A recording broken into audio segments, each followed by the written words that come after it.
Buenos días, soy Javier Marchamalo, profesor de la Universidad Rey Juan Carlos, del Departamento de Economía Aplicada.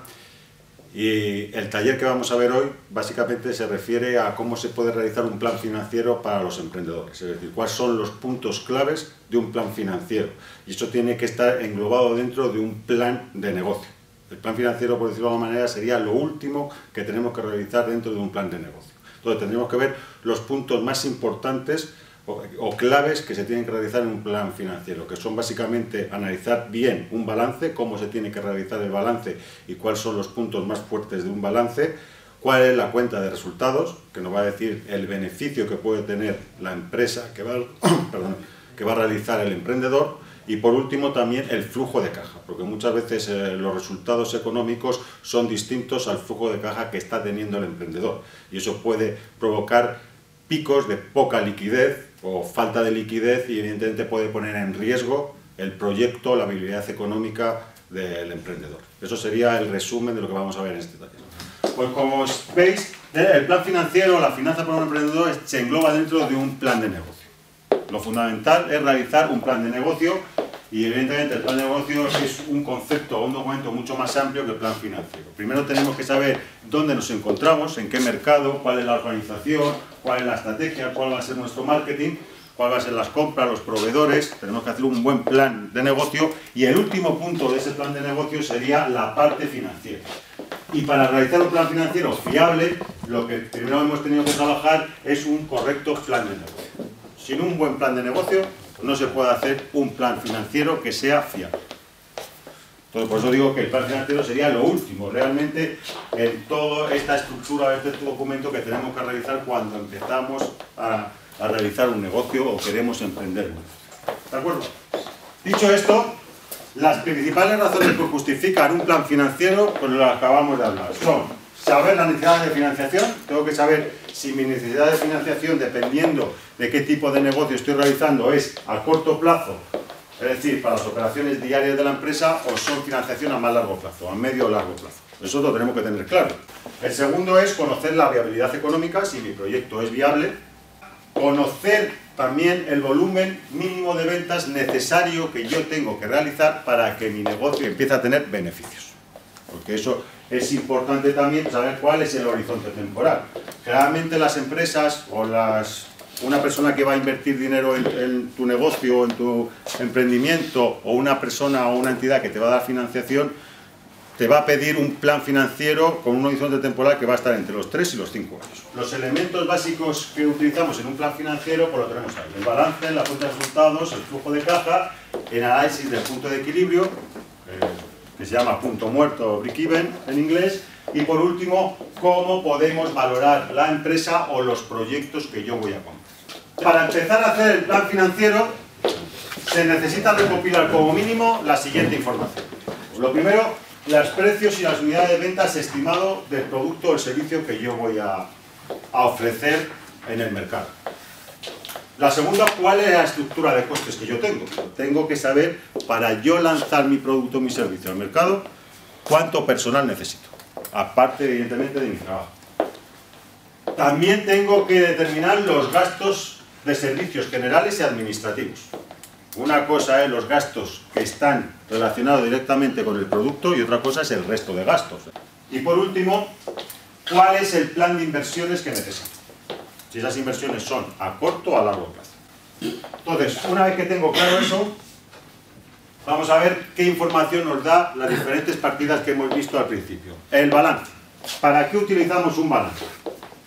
Pues como veis ahí, el balance es básico porque nos determina cuál es la situación financiera y patrimonial de la empresa, o cuál va a ser la situación financiera y patrimonial futura de la empresa. ¿Cómo se estructura el balance? Pues como sabéis, existen dos grandes partidas. Está por una parte el activo y por otra parte el pasivo, lo que se llama activo y pasivo, que tienen que coincidir. El pasivo tiene que ser igual al activo. ¿Qué es el activo? ¿O qué vamos a recoger en el activo? ¿Qué se recoge en el activo? Que tenemos que tenerlo muy claro. Son los bienes y derechos propiedad de la empresa. ¿O qué bienes y derechos va a ser propiedad de nuestra empresa que vamos a crear? ¿Qué bienes necesitamos y qué derechos tenemos? Y evidentemente eso serían las inversiones que yo voy a realizar. A través del activo recogemos las inversiones. qué inversiones son necesarias para empezar a generar mi negocio. Y por el lado del pasivo se encuentran las deudas que yo tengo para poder realizar dichas inversiones, es decir, la financiación. ¿Cómo me he financiado para comprar esos bienes y derechos? O para obtener esos bienes y derechos que son propiedad de la empresa. El activo no corriente es aquellas inversiones, aquellos bienes y derechos que se consideran que van a permanecer en mi empresa más de un año, es decir, tiene vocación de permanencia en la empresa porque lo necesito para generar mi producto y evidentemente para luego poder venderlo.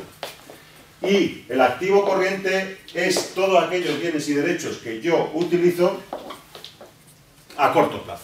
Y por otro estaría el pasivo. Y en el pasivo se recogen básicamente tres grandes masas patrimoniales. Por una parte lo que llamamos patrimonio neto, que es los fondos propios, lo que ha aportado el accionista o los beneficios que no han sido distribuidos a dichos accionistas, que generalmente aparecen en unas cuentas que se llaman reservas, y luego están las deudas con terceros. Y las deudas con terceros pueden ser a largo plazo, que es lo que hoy en día se llama pasivo no corriente o exigible a largo plazo, y las deudas a corto plazo, cuya permanencia es inferior a un año, que es lo que denominamos pasivo corriente. Para los emprendedores, o sea que tenemos que poner todas las partidas para que sepáis que existen, para los emprendedores lo que tenemos que tener claro es qué inmovilizado material vamos a necesitar, el justo y el necesario, cuando hacemos ese horizonte temporal, y en todo caso, como hoy en día prácticamente vamos a tener que utilizar software o cualquier otro tipo, también qué inmovilizado intangible tenemos que realizar para emprender nuestro negocio. Las inversiones inmobiliarias y las inversiones o inmovilizado financiero es menos frecuente cuando yo empiezo un negocio de este tipo. A nosotros lo que nos interesa básicamente de los activos corrientes es tener claro las existencias, es fundamental, qué existencias necesitamos o qué existencias tenemos porque nuestro producto o servicio no lo hemos podido vender, cuáles son nuestros clientes y cómo vamos a cobrar a nuestros clientes, y eso lo va a abarcar evidentemente el sector. Y por último estaría la tesorería, el dinero líquido que yo tengo para hacer frente a diferentes pagos. Y luego, recordad que por parte del pasivo hemos dicho que está por una parte el patrimonio neto, que serían los fondos propios, lo que ha aportado el dueño de la empresa o el emprendedor. Si son más de uno, pues lo que ha aportado cada uno de ellos. A esto también tengo que sumarle las subvenciones que yo pueda recibir de la administración. Una subvención no la tengo que devolver, me la dan gratis. Entonces forma parte del patrimonio neto, no es una deuda. Y dentro de los fondos propios, lo que hemos dicho antes, aparte del capital que yo aporto, también se incluiría todos aquellos beneficios que voy a obtener a lo largo de la vida de mi empresa y que no voy a distribuir. Y luego estarían los pasivos a largo plazo, que prácticamente en nuestro caso, hay muchas más partidas, pero nos centraríamos en las deudas a largo plazo cuando pido financiación a una entidad financiera y esa financiación la tengo que devolver a largo plazo, tanto el principal como los intereses que me van a cobrar. Y luego por último estaría el pasivo corriente o a corto plazo. Y dentro del pasivo corriente serían las deudas que pido a las entidades financieras a corto plazo, o las pólizas de crédito básicamente, porque necesito liquidez y puedo hacer frente a esas pólizas de crédito, y luego los acreedores comerciales. Para que exista solidez patrimonial, y las empresas cuando van a darte financiación lo primero que miran es esto, el activo no corriente, es decir, el inmovilizado por decirlo de una manera, debe ser financiado siempre con fondos propios, con el patrimonio neto y con pasivo no corriente, lo que llamamos capitales permanentes. Y luego el activo corriente, para que no haya desequilibrios y podamos entrar en lo que se puede llamar suspensión de pagos técnica, es decir, que yo no tenga dinero para pagar a mis deudores a corto plazo, se dice que debe estar financiado con pasivo corriente y con una parte de recursos permanentes. Fondo de maniobra, capital de trabajo, tiene varios nombres, pero vamos, habitualmente, claramente se le suele llamar fondo de maniobra. Tiene que ser positivo, es decir, que parte del activo circulante o activo no corriente tiene que ser financiado con capitales permanentes, o bien con mi propio dinero o con deudas a largo plazo. Cada empresa tiene su corto plazo, que es lo que se llama periodo medio de maduración.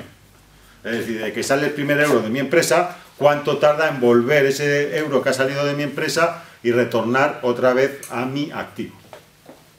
Entonces, dependiendo de cuál sea el periodo medio de maduración de la empresa o de la entidad, el fondo de maniobra tendrá que ser más pequeño o más grande.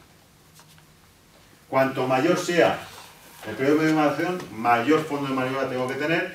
Cuanto menos sea el periodo medio de maduración, menos fondo de maniobra tendré que tener para que la empresa sea sólida.